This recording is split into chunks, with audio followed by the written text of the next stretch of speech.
My name is Randall Eggert. This class is Grammar and Stylistics. It's about writing clearly.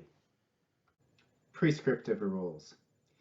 For this one, I want to illustrate the difference between descriptive rules and prescriptive rules, but rather than looking at language, I'm going to be looking at something that's kind of dear to my heart, which is eating. I'm going to start by thinking about what is a descriptive act of eating. And intuitively to me, the first part is it's got to go in through the mouth. That, for example, you can get nourishment by having a tube go directly into your stomach, but I don't consider that to be an act of eating. Nor is that silly thing that my friend Ben did in elementary school where he took a piece of spaghetti and snorted it up through his nose and then swallowed it. And I mean, it's gross, but it's also not eating, at least to my mind. It's got to go in through the mouth. But of course, it's got to go further, right? If you have it in your mouth, you take a bite of your sandwich, have it in your mouth, and then spit it out, you haven't grammatically eaten that.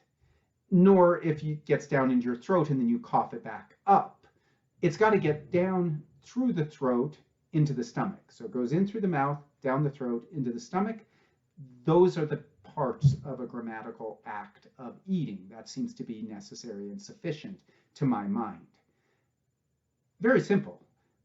But prescriptively, there's a whole lot that goes into eating. Some of it seems, kind of obvious about why we've got certain rules. Like, for example, the rule about eating with your mouth open. I mean, we're all of us, I think, pretty good at eating with our mouths open. It's not like food just spills out of our mouths in such situations.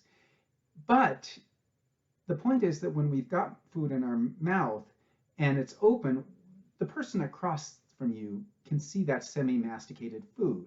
It's not pleasant. And so we create these rules for how you should eat. All right, now some of that makes sense.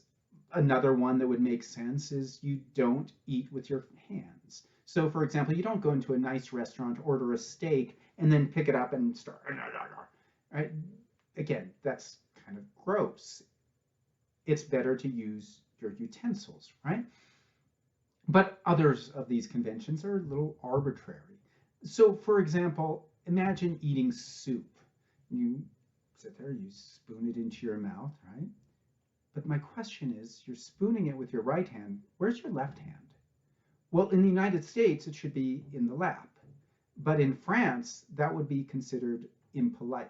In France, you have that left hand on the table as you're spooning the soup into your mouth. Now that's pretty arbitrary. There's no rhyme or reason for why your hand should be in your lap or on the table. It's just a convention.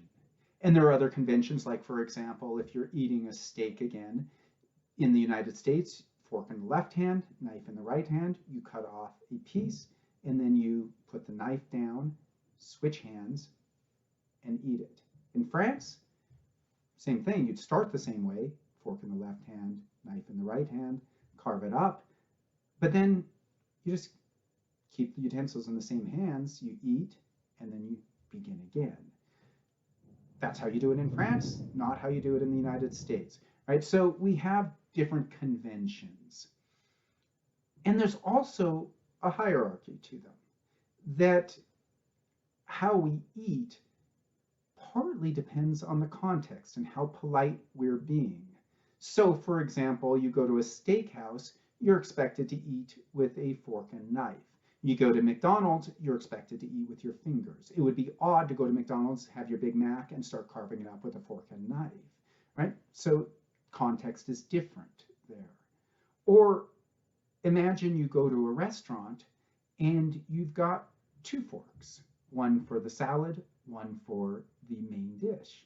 You're going to think, okay, this is a somewhat nicer restaurant. It's not just a diner. Or imagine that you've got three knives, or three forks rather. Three knives would be very interesting. Three forks.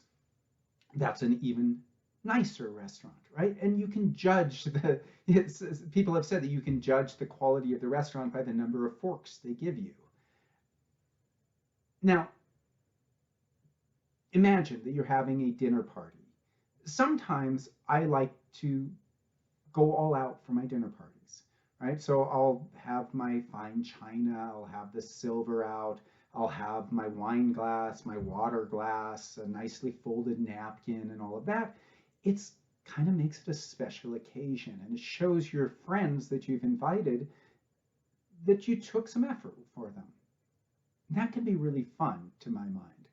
But there are also times when I want to have friends over and just eat pizza with our hands, right? It depends on the occasion.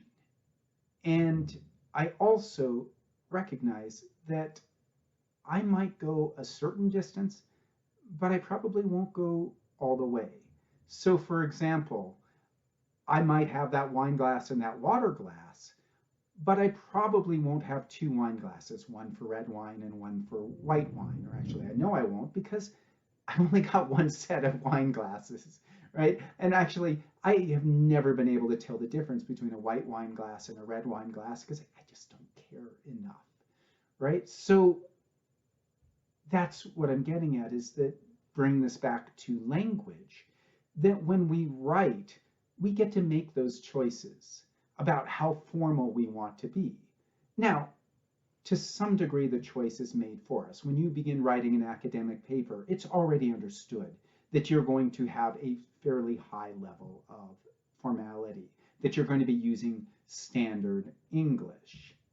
But it doesn't mean that you have to follow all of the prescriptive rules of standard English. Those are elegant options, and some options are more elegant than others. You get to choose your level of elegance, just like at a dinner party, you get to choose how formal you want to make it, how special you want to make it. And recognize that your readers will perhaps find it nice that you went to that extra effort of following the higher, more elegant rules. But on the other hand, it may also make it feel like you are too formal, that you're creating some distance between the two of you, in which case maybe it's nicer to have it be a little bit less formal.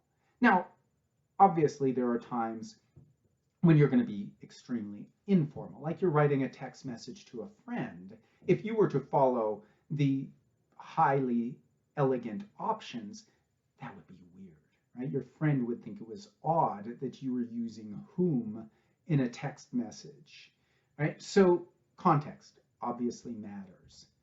But even within the context, we get to choose what we do and how we do it.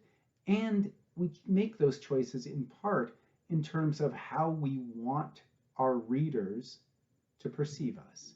Just as the choices that we make with eating are largely based on how we want the other people at the table to perceive us.